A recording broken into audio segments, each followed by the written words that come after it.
الفاتحة.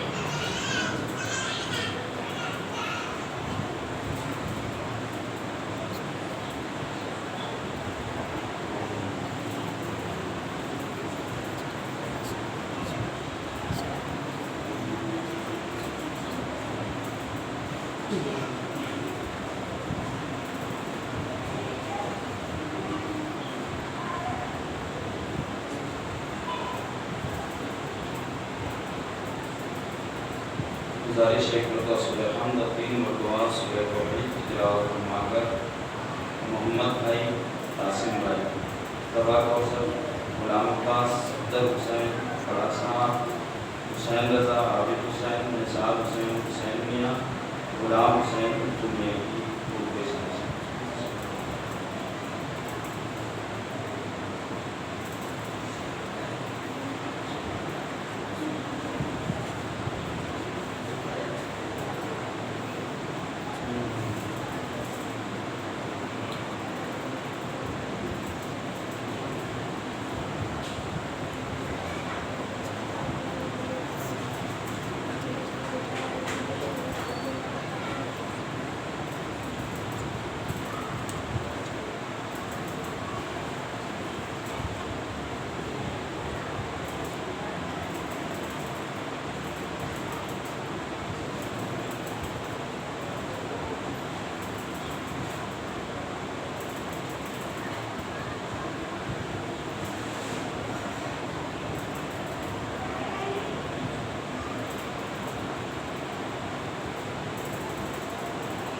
لا حول ولا قوة إلا بالله العلي العظيم. أعوذ بالله من الشيطان اللعين الرجيم. حسبنا الله ونعم الوكيل ونعم المولى ونعم النصير. بسم الله الرحمن الرحيم. الحمد لله رب العالمين. الصلاة والسلام على أشرف الأنبياء والمرسلين وخاتم النبيين سيدنا ومولانا بالقاسم محمد.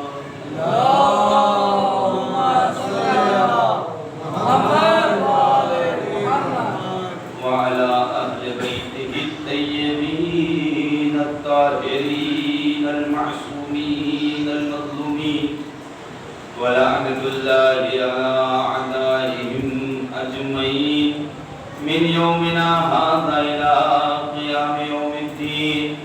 أما بعد، فقد قال الله تعالى في القرآن الحكيم وهو أصدق الصادقين وقوله الحق. بسم الله الرحمن الرحيم. يا أيها الذين آمنوا اتقوا الله وكونوا مع الصادقين. اللهم صل على محمد وآل محمد. بزرگان محترم، معزز سامعین کرام، شب جمعہ کی یہ مجلس اور اس میں ایصال ثواب کی اس غرض سے کچھ باتیں عرض کرنی ہے تاکہ آپ کو بھی اس سے فائدہ حاصل ہو، اور اگر آپ کو فائدہ حاصل ہوا تو مرنے والے کے لیے بھی فائدہ مند ثابت ہوگا. خداوند عالم قرآن مجید میں ارشاد فرما رہا ہے: یا ایھا الذین آمنوا اتقوا اللہ وکونوا مع الصادقین. اے صاحبان ایمان، تقوی الہی اختیار کرو اور صادقین کے ساتھ ہو جاؤ. اللہ سے ڈرو، صادقین کے ساتھ ہو جاؤ. جب ہم صادقین کے ساتھ ہو جائیں گے تو صادقین کی جو سیرت رہی ہے اس سیرت کے مطابق ہم زندگی گزاریں گے. صادقین کی سیرت میں سے ایک سیرت یہ بھی ہے کہ وہ دشمن کو پہچانتے تھے، دشمن کو چھوڑ نہیں دیتے تھے، پہچانتے تھے دشمن کو، اور دشمن کے مقابلے میں رد عمل بھی پیش کرتے تھے۔ اور دشمن کے سلسلے میں خداوند عالم فرما رہا ہے، نبیوں میں سے ایک نبی کے سلسلے میں اللہ کہہ رہا ہے کہ ہم نے وحی کی، وَأَوْحَى اللَّهُ إِلَىٰ نَبِيٍّ مِّنَ الْأَنبِيَاءِ، اللہ نے نبیوں میں سے ایک نبی کو وحی کی، قُلْ لِلْمُؤْمِنِينَ، کہ اے نبی تم مومنین سے کہہ دو، قُلْ کہہ دو، لِلْمُؤْمِنِينَ، مومنین کے لیے، مومنین سے، لَا تَلْبِسُوا لِبَاسًا أَعْدَاءَ، دشمنوں کا لباس مت پہنو۔ اللہ کہہ رہا ہے نبیوں میں سے ایک نبی سے کہ مومنین سے کہہ دو کہ دشمن کا لباس نہ پہنے۔ آپ دیکھیں اس وقت اسلامی لباس کیا ہے اور دشمن کا لباس کیا ہے، فرق کرتا ہے۔ اسلامی لباس ہے، باحجاب رہتا ہے انسان، عورت ہے تو مہذب رہتی ہے، اس کے جسم کا کوئی اعضاء نہیں دکھائی دیتا۔ لیکن دشمن کا لباس آپ دیکھیں، اس کے مقابلے میں غیروں کا لباس کیا لباس ہے؟ لباس ہی نہیں ہے، گویا کہ تن پہ لباس ہی نہیں ہے۔ اللہ کہہ رہا ہے کہ دشمن کے لباس کو مت پہنو، اور اس کے بعد وَلَا تَطْعَمُوا اطعام اعدائی، اور میرے دشمن کے طعام کو، کھانے کو مت کھاؤ، یعنی جو چیزیں نجس ہیں، جو چیزیں حرام ہیں، جو چیزیں باطل ہیں، اسے مت کھاؤ، مثلا شراب، مثلا حرام مچھلیاں، مثلا حرام جانور، اسے مت کھاؤ۔ اگر تم کھاؤ گے تو ظاہر سی بات ہے اپنے آپ کو نقصان پہنچاؤ گے، معاشرے کو، سماج کو، پوری دنیا کو نقصان پہنچاؤ گے، جیسا کہ اس وقت کورونا بلا۔ یہ کیا ہے؟ یہ حرام غذا کھانے کا نتیجہ ہے جو پوری دنیا میں بلا پھیلی ہوئی ہے۔ تم دشمن کی غذا کو مت کھاؤ، اللہ نے منع کر دیا۔ اس کے بعد لا تسلکوا مسالک اعدائی، دشمن کی فرہنگ، دشمن کے مسلک کے مطابق مت چلو، لکم دینکم ولی دین، تمہارے لیے تمہارا دین ہے، اس کے لیے اس کا دین ہے۔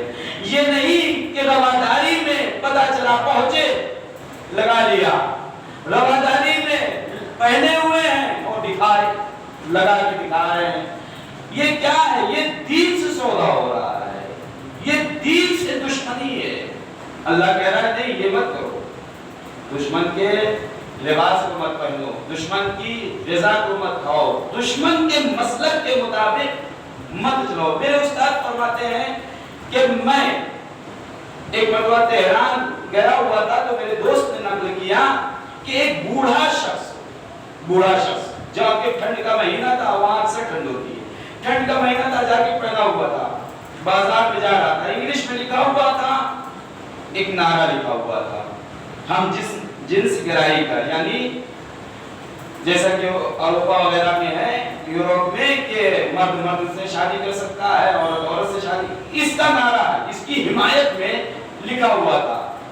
تو ایک شخص نے سمجھ لیا اور اس سے فوراً بوڑھے انسان سے پوچھا، یہ بتاؤ کہ یہ جو تمہاری جاکٹ پہ لکھا ہوا ہے یہ کیا ہے؟ اس کا مطلب سمجھتے ہو؟ کہا نہیں، مجھے نہیں معلوم، میرے بیٹے نے بھیجا تھا اس لیے پہن لیا۔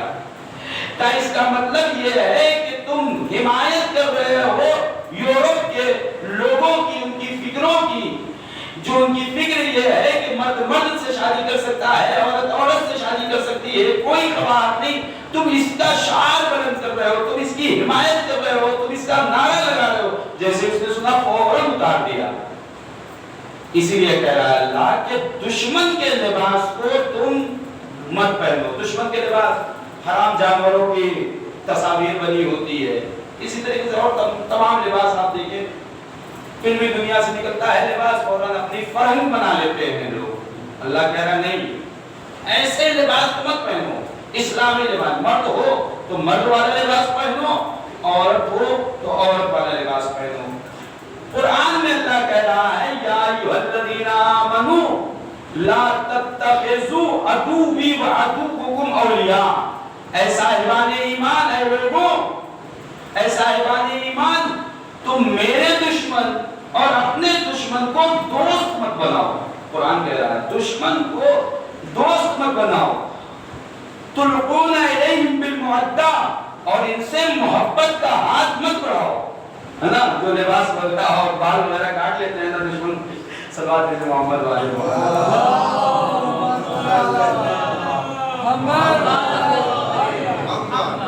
دشمن کو اپنا دوست، میرے اور اپنے دشمن کو اپنا دوست مت بناؤ، ان سے محبت کا اعلان مت کرو۔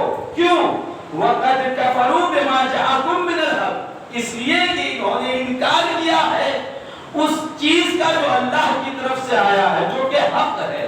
انہوں نے حق کا انکار کیا ہے، اس لیے ان کو اپنا دوست مت بناؤ۔ مولا کائنات فرماتے ہیں لا تستصغرن عدوا، اپنے دشمن کو چھوٹا مت سمجھو، ضعیف مت سمجھو، چھوٹا مت سمجھو۔ وَإِن ضَعَفَ، اگر وہ ضعیف ہے، اگر وہ کمزور ہے، پھر بھی اسے کمزور مت سمجھو، اس سے ہوشیار رہو، کبھی بھی تمہیں نقصان پہنچا سکتا ہے۔ آپ دیکھیں امریکہ کتنے وعدے کرتا ہے، لیکن حقیقت میں کیا ہے؟ سارے وعدوں کے خلاف جاتا ہے۔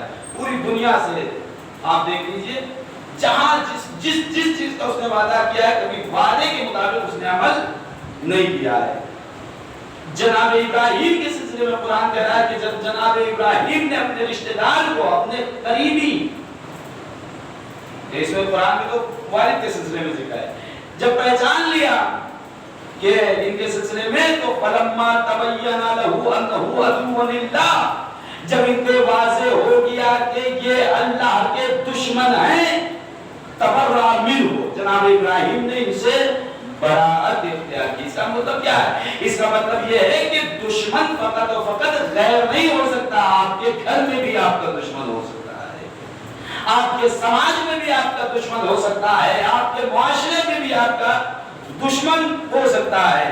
قرآن کہہ رہا ہے یا ایھا الذین آمنوا ان من ازواجکم، اے صاحبان ایمان، تمہاری ازواج میں سے بعض بیویاں، ہے نا، وَأَوْلَادِكُمْ، اور تمہارے بچوں میں سے بعض بچے، عَدُوٌّ لَكُمْ، تمہارے دشمن ہیں، فَاحْذَرُوهُمْ، ان سے بچو، ان سے جو دشمن ہے ان سے بچو، ان سے دوری اختیار کرو۔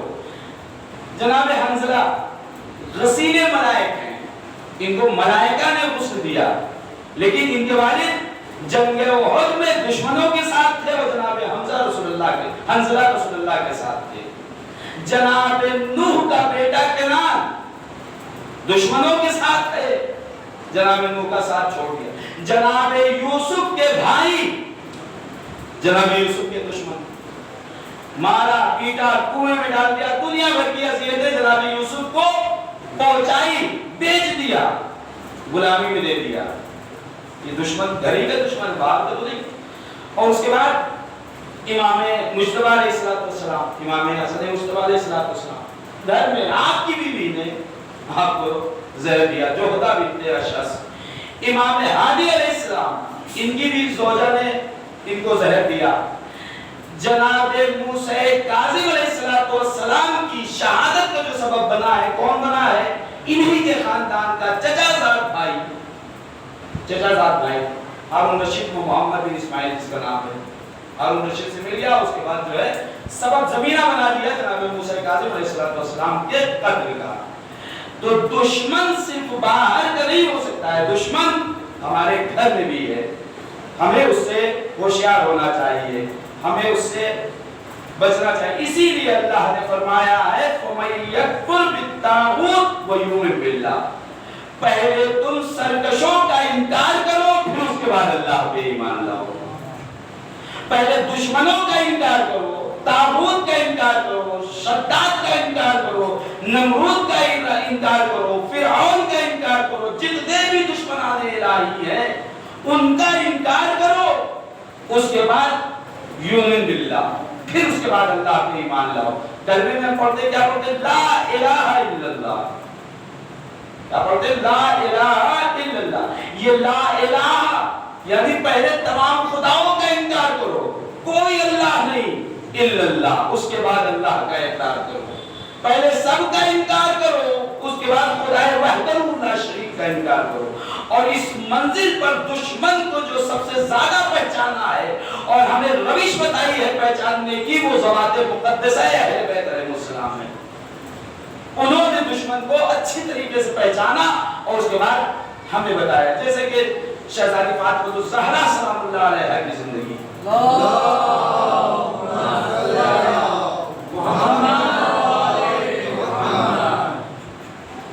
رسول اللہ کی وفات کے بعد کیا شہزادی صدیقہ کا رویہ رہا ہے، روش رہی ہے، طریقہ رہا ہے. وفات رسول کے بعد، سقیفہ کے قضیے کے بعد مسلسل 40 دنوں تک ولایت کے دفاع کے لیے شہزادی مہاجر و انصار کے گھر گھر جا کے پوچھتی تھی کیا تم غدیر بھول گئے؟ غدیر کو یاد دلاتی تھی، ولایت کو یاد دلاتی تھی، بتاتی تھی. یہ بھی نہیں سمجھ میں آیا، بیت الحزن روتی تھی. کیوں روتی تھی؟ لوگ پوچھیں گے، سوال کریں گے اس کیوں رو رہی ہے، تاکہ ہم بتائیں کس لیے رو رہی ہے. خطبہ فدق رسول اللہ کی شہادت کے بعد جو سب سے پہلے خطبہ اگر کوئی خطبہ دیا گیا ہے تو یہ خطبہ فدق ہے، جو شہزادی فاطمہ الزہرا سلام اللہ علیہا نے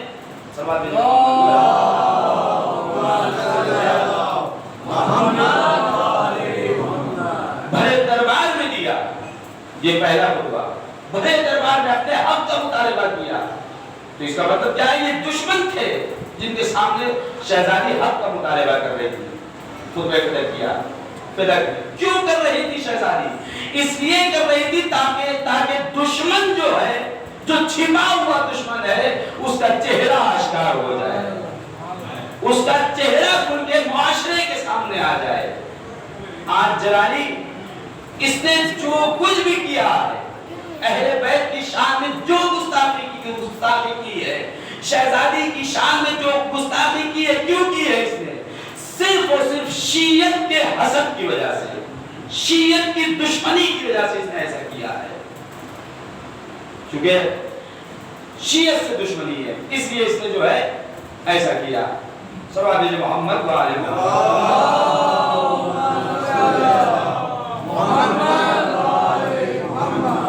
رسول اللہ کی ایک حدیث، اس سے پہلے انسان کے دشمن دو طرح کے ہوتے ہیں. ایک انسان کا اندرونی دشمن اور ایک انسان کا بیرونی دشمن، باہر کا دشمن. اندرونی دشمن جیسا کہ رسول اللہ فرماتے ہیں اعداء عدوک نفس کا، تمہارا اندرونی دشمن تمہارا نفس ہے. تمہارا نفس ہے. کون سا نفس؟ الذی بین جنبی، جو تمہارے جنب کے درمیان ہے، سینے کے درمیان، سینے کے اندر ہے، وہ تمہارا دشمن ہے. رسول اللہ فرماتے ہیں. پھر اس کے بعد یہ کیا ہے؟ حسد، کینہ، بغض، یہ ہے دشمن. شہوت پرستی، خود پسندی، یہ انسان کے اندر کا دشمن ہے. اسی لیے امام سجاد علیہ السلام نے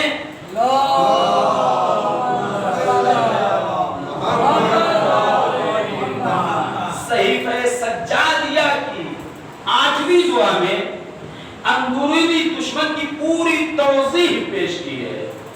دامن وقت میں اتنی گنجائش نہیں رہتی کہ اس مختصر سے بیان میں پورا امام کا کلام پیش کر دیا جائے. 8ویں دعا ہے، اگر آپ کے گھر میں صحیفہ سجادیہ ہو تو پڑھ سکتے ہیں. ملاحظہ چند اہم چیزیں میں آپ کے سامنے پیش کروں گا. تقریباً 42 درونی دشمن کو مولا امام سجاد علیہ السلام نے بیان کیا ہے، جو اندرونی دشمن ہے انسان کے. 42 چیزیں، چند چیزیں آپ کی خدمت میں پیش کرتا ہوں. اللہم انی اعوذ بک من ہیجان الحرص، پروردگار تو مجھے بچا حرص کی طغیانی سے. کسی کا مال دیکھا حرص ہو گیا، کسی کا گھر دیکھا حرص پیدا ہو گیا، کسی کی اولاد دیکھی حرص پیدا ہو گیا. حرص بہتر ہے لیکن کس چیز میں؟ علم میں حرص کرو. اگر کسی نے علم حاصل کیا تم بھی کوشش کرو علم حاصل کرنے کے لیے. کیوں؟ اس سے معاشرے کو فائدہ ہوگا, اس سے سماج کو فائدہ پہنچے گا. لیکن عام چیزوں میں آپ حرص نہیں کر سکتے کہ کوئی گاڑی لے آیا ہے تو آپ ادھر ادھر چندہ وصول کی گاڑی لے آئے. نہیں, اس نے 1 لاکھ کی لائی ہے تو ہمیں بھی 1 لاکھ کی لانی ہے, یہ حرص ہوگا. اس نے ایسا گھر بنایا ہے تو ہمیں بھی ایسا گھر بنانا ہے. اس نے ایسا باغ لیا ہے تو ہمیں بھی ایسا باغ لینا ہے. امام فرماتے ہیں کہ حرص کی طغیانی سے اپنے آپ کو بچاؤ. پروردگار سے دعا کرے, پروردگار تو مجھے بچا حرص کی طغیانی سے. یہ کس کے لیے امام دعا کر رہے ہیں؟ کہ اپنے لیے معاذ اللہ نہیں, ہمیں بتانا چاہتے ہیں کہ ہمیں کس طریقے سے زندگی گزارنی چاہیے. پھر اس کے بعد امام فرماتے ہیں وَصَوْرَةِ الْغَضَبِ, اور غصے کی شدت سے میرے معبود مجھے بچا. اس لیے کہ غصہ جب انسان کو آتا ہے, اسی لیے کہا گیا ہے غصہ حرام ہے. پھر وہ نہیں سوچتا ہے کچھ, بیوی کو تھپڑ مار دیا, بھائی کو مار دیا, باپ کی بے احترامی کر دی, پڑوسی کی بے احترامی کر دی, کسی اچھے انسان کی بے احترامی کر لی, کسی بزرگ سے بد زبان درازی کر لی. کیوں؟ اس لیے کہ غضب. امام فرماتے ہیں یہ غضب, یہ غصہ جو ہے انسان کا اندرونی چیز ہے, انسان کی اندرونی دشمن ہے انسان کا غصہ. انسان جب غصے میں آتا ہے تو یہ سوچتا نہیں ہم کیا کر رہے ہیں, بہت ہی غلط فیصلے لے لیتا ہے غصے میں آ کے. بیوی کو مثلا مار دیا, کتنا بڑا عذاب ہے اس کے لیے. غصے میں آ کے اگر مار دیا غلط ہے, جہنم میں ڈالا جائے گا وہ انسان جس نے بیوی کے اوپر تھپڑ اٹھا دیا, جس نے والدین کے ساتھ نافرمانی کر دی, والدین کی کسی بات پہ ناراض ہو کے, غصے ہو کے, پتہ چلا اللہ اس کی عمر کم کر دے گا, کم کر دے گا. بیوی نے اپنے شوہر کی نافرمانی کر دی, اس گناہ کی وجہ سے بھی عمر میں کمی آتی ہے, غصے کی وجہ سے. غصے میں آئی اس نے شوہر کو برا بھلا کہنا شروع کر دیا. امام کہہ رہے ہیں کہ اس چیز سے پروردگار تو مجھے بچا. وَغَلَبَتِ الْحَسَدِ, اے میرے پروردگار تو مجھے غلبہ حسد سے بچا. یہ جو حسد کا غلبہ ہوتا ہے تاریخ, پروردگار سے مجھے بچا. گھر دیکھ لیا کسی کا حسد پیدا ہو گیا, اس نے کیسے بنا لیا, کہاں سے پیسہ لایا, اس کی ٹو میں پڑ گئے, لکھنوی زبان میں جستجو میں پڑ گئے, کیا کر رہا ہے, کہاں سے لایا ہے, دنیا بھر کی باتیں. جبکہ اسلام کیا کہہ رہا ہے, شریعت کہہ رہی تم حسن ظن رکھو, تم اس کے لیے دعا کرو, تم اس کے لیے دعا کرو گے تو اللہ اس کے صدقے میں تمہاری دعا کو سنے گا, تمہیں مالدار بنا دے گا.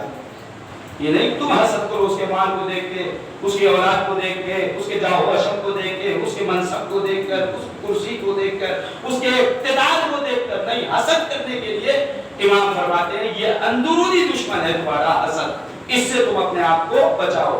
وَضَعَفِ الصَّبْرِ, پروردگار تو مجھے محفوظ رکھ صبر کی قلت سے, صبر کی کمی سے. انسان کبھی کبھی ایسا ہوتا ہے کہ صبر نہیں کرتا, حرام میں مبتلا ہو جاتا ہے. گیا دکان کھولنے کے لیے, مہینے 2 مہینے دکان کھولی, کاروبار نہیں چلا, حرام خوری شروع کر دی, حرام کام میں مبتلا ہو گیا, مثلاً جوا کھیلنا شروع کر دیا, مثلاً اپنے مسلمان بھائیوں کو سود پہ پیسہ دینا شروع کر دیا, حرام کام شروع کر دیا. کہہ رہے اتنی محنت کرتے ہیں دکان کھول کے, کوئی فائدہ نہیں, لاؤ اس سے گھر بیٹھے کام ہوگا. صبر سے, صبر کی کمی سے پروردگار میں پناہ چاہتا ہوں, اس لیے کہ یہ میرا دشمن ہے. وَقِلَّتِ الشَّهْوَةِ قِلَّتِ الْقَنَاعَةِ, پروردگار میں پناہ چاہتا ہوں قناعت میں قلت سے. انسان چاہتا ہے جتنا مل جائے کھا لو, چاہے وہ حرامی کیوں نہ ہو. نہیں, جتنا ملا ہے اتنے پہ صبر کرو, اتنے پر قناعت کرو, اتنا کھاؤ, حرام خوری میں مت پڑو. وَشَكَاكَسَتِ الْخُلْقِ, پروردگار میرا درونی دشمن میری بد اخلاقی ہے, پروردگار تو مجھے میری بد اخلاقی سے بچا. باپ سے بد اخلاقی کر لی, پڑوسی سے بد اخلاقی کر لی, ماں سے بد اخلاقی کر لی, بھائی سے بد اخلاقی کر لی, زوجہ سے بد اخلاقی کر لی. اور اگر کوئی انسان اپنے اہل خانہ سے, پڑوسیوں سے بد اخلاقی کرتا ہے اس کا نتیجہ بہت برا ہے. اکثر میں نے عرض کیا ہے سعد بن معاذ کا واقعہ, رسول نے سب کچھ کیا لیکن پھر بھی فشارے قبر, کیوں؟ اس کی بد اخلاقی کی وجہ سے. صحابی ہے, سب کچھ ہے, رسول چاہتے ہیں, مانتے ہیں, تو جب ایک صحابی رسول کا اخلاقی کی وجہ سے نہیں بچ سکتا تو ہماری کیا حیثیت، ہماری کیا بساط ہے، ہماری کیا اوقات؟ یہ امام فرما رہے ہیں وَإِلْحَاءِ الشَّهْوَةِ، پروردگار تو مجھے بچا شہوت سے، نظر بد سے۔ پتہ چلا کوئی گزرا، بری نظر دیکھ لی، نگاہ بری کسی کے اوپر پڑنے لگی، امام کہے یہ تمہارا درونی اندرونی دشمن ہے، اس سے اپنے آپ کو بچاؤ۔ اور جب انسان اپنے اندرونی دشمن کو پہچان لے گا، جب انسان جانتا ہے اس کے اندر حسد ہے کہ نہیں ہے، اس کے اندر کینہ ہے کہ نہیں ہے، اس کے اندر شہوت ہے کہ نہیں ہے، اس کے اندر بغض ہے کہ نہیں ہے، انسان خود جانتا ہے اپنے اندرونی دشمن کو، کوئی انکار نہیں کر سکتا۔ جب انسان خود جانتا ہے تو خود دفاع بھی کر سکتا ہے، خود اپنے آپ کو بچا بھی سکتا ہے، جب انسان خود جانتا ہے۔ اور دوسرا دشمن انسان کے کیا ہے؟ انسان کا بیرونی دشمن۔ بیرونی دشمن کیا ہے؟ قرآن کہہ رہا ہے یا ایھا الناس کلوا مما فی الارض، اے لوگوں کھاؤ وہ چیزیں جو زمین پر ہیں۔ سب چیز کھانے کا حکم نہیں دے دیا اللہ نے، جو کچھ ہے کھاؤ، نہیں قید لگا دی اللہ نے، حلالا طیبا، جو حلال ہو اور پاک و پاکیزہ ہو۔ حرام کھانے کے لیے اللہ نے حکم نہیں دیا ہے۔ زمین پہ جو کچھ بھی ہے کھاؤ، مگر حلال اور پاک و پاکیزہ، صاف کھاؤ، ستھری کھاؤ، صحیح کھاؤ، حرام مت کھاؤ۔ حرام کھانے سے اللہ نے منع کیا ہے۔ وَلَا تَتَّبِعُوا خُطُوَاتِ الشَّيْطَانِ، اور شیطان کے قدم بہ قدم مت چلو، شیطان کی پیروی مت کرو۔ تمہارا بیرونی دشمن کون ہے؟ شیطان کی پیروی مت کرو۔ اِنَّهُ لَكُمْ عَدُوٌّ مُّبِينٌ، اس لیے کہ یہ شیطان تمہارا کھلا دشمن ہے۔ صلوات بھیجئے محمد والے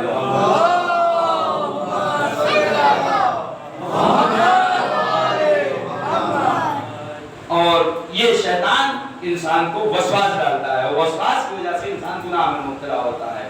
اور روز محشر سب سے بہترین جو تقریر کرے گا وہ شیطان ہی کرے گا۔ ہاں، جب تقریر کرے گا تو لوگ جمع ہو جائیں گے اس کے ارد گرد، اور جمع ہونے کے بعد کہیں گے تو نے مجھ سے جھوٹ بلوایا، تو نے مجھ سے غیبت کروائی، تو نے مجھ سے والدین کی نافرمانی کروائی، تو نے مجھ سے جوا کھلوایا، تو نے مجھ سے شراب پلوائی، تو نے مجھ سے تمام گناہ شہوات میں مبتلا کیا، تو نے میرے اندر حسد پیدا کیا، تو نے میرے اندر کینہ پیدا کیا۔ اور جب یہ سب باتیں لوگ کریں گے سنتا رہے گا، اور جب یہ باتیں کریں گے لوگ اس کے بعد اب شیطان بولے گا۔ کیا بولے گا؟ قرآن کہہ رہا ہے وَقَالَ الشَّيْطَانُ، شیطان کہے گا لَمَّا قُضِيَ الْأَمْرُ، جب امر الہی تمام ہو جائے گا، اب سب صرف و صرف کیا کرنا ہے؟ لوگوں کو حساب و کتاب دینا ہے وہاں پہ۔ جب امر الہی، اب نماز نہیں پڑھ سکتے، اب روزہ نہیں کر سکتے، اب والدین کا احترام کا وقت ختم ہو گیا، پڑوسیوں کا خیال کا وقت ختم ہو گیا، یتیموں کے خیال کا وقت ختم ہو گیا، امر الہی تمام ہو گیا۔ اب کیا ہے؟ اب حساب و کتاب، اب جو فصل بوئی تھی وہ کاٹنا ہے۔ اب اس کا وقت جب آئے تو اس کے بعد شیطان وقال الشیطان، شیطان نے کہا لما قضی الامر، جب امر الہی تمام ہو گیا تب شیطان کہے گا، کیا کہے گا؟ ان اللہ وعدکم وعد الحق، بے شک اللہ نے جو تم سے وعدہ کیا تھا وہ وعدہ حق تھا، وہی وعدہ حق تھا۔ وَوَعَدْتُكُمْ فَأَخْلَفْتُكُمْ، اور جو میں نے تم سے وعدہ کیا تھا میں نے اس وعدے کو وفا نہیں کیا۔ شیطان وہاں پہ مکر جائے گا۔ جب انسان کی روح قبض ہوتی ہے شیطان آتا ہے نا، کہہ دو میں اللہ ہوں، یہ پانی میں تمہیں پلا دوں گا، اور اس کے بعد روز محشر کیا کہے گا کہ میں اپنے وعدے سے مکر گیا، میں اللہ نہیں ہوں، اللہ وہی ہے، وہی حق ہے، وہی حق ہے، وہی سچ ہے، وہی حق ہے، میں اپنے وعدے سے مکر گیا۔ وَمَا كَانَ لِي عَلَيْكُمْ مِنْ سُلْطَانٍ، اور میرے اوپر تمہاری کوئی ذمہ داری نہیں ہے، ہاں میں تمہارے اعمال کا ذمہ دار نہیں ہوں، الا ان دعوتکم، مگر یہ کہ میں نے تمہیں دعوت دی برے عمل کی طرف، فاستجبتم، تم نے اس کو قبول کر لیا. شیطان کہے گا میں نے تمہیں برے عمل کی طرف دعوت دی, تم نے اس کو قبول کر لیا. فاستجبتم لی فلا تلومونی, اب تم ہمارے اوپر لعنت مت کرو, میرے اوپر لعنت مت کرو. شیطان کہہ رہا ہے اب یہ وقت نہیں ہے کہ تم میرے اوپر لعنت کرو. میں نے صرف تمہیں دعوت دی تھی, میں نے صرف وسواس ڈالا تھا, تم نے میری دعوت کو قبول کر لیا, یہ تمہارا گناہ ہے. اب تم میرے اوپر لعنت مت کرو. وَلُومُوا أَنفُسَكُمْ, اگر لعنت کرنا ہے تو اپنے نفس پر لعنت کرو. صلوات بھیجو محمد والے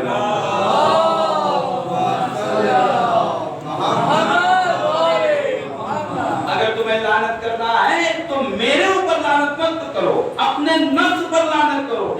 اس لیے کہ ہر روز جب بھی تم قرآن کو ختم کرتے تھے تو کیا کہتے تھے؟ صدق اللہ العلی العظیم, اللہ صادق ہے, اللہ بزرگ ہے. اور جب بھی تم عبادت کے لیے کھڑے ہوتے تھے تو ہمیشہ کسی بھی کام میں تم یہی کہتے تھے اعوذ باللہ من الشیطان الرجیم, اور تم زبان سے تو میرا انکار کرتے تھے اور اس کے بعد تم میری پیروی کرتے تھے, اللہ کا انکار کرتے تھے. جس کو تم سچ کرتے تھے اس کا تم انکار کرتے تھے. آپ دیکھیں دشمن شناسی سب سے زیادہ اہل بیت علیہ السلام کی پاکیزہ زندگی ہے, جنہوں نے دشمن کو پہچانا اور صحیح موقع پر پہچانا, اور پہچاننے کے بعد اس کو بے نقاب بھی کیا ہے دشمن کو. لہذا ہمیں بھی ہوشیار ہونا چاہیے. اگر ہم اہل بیت کے ماننے والے ہیں تو ہمیں اپنے دشمن کو پہچاننا چاہیے. ہمارا دشمن کون ہے, ہمارا درونی دشمن کیا ہے, اندرونی دشمن کون ہے, اور ہمارا بیرونی دشمن کون ہے. جب ہم اس چیز کو پہچان لیں گے تو ہماری زندگی اچھی زندگی گزرے گی, بہترین زندگی گزرے گی, جو گزرنا چاہیے.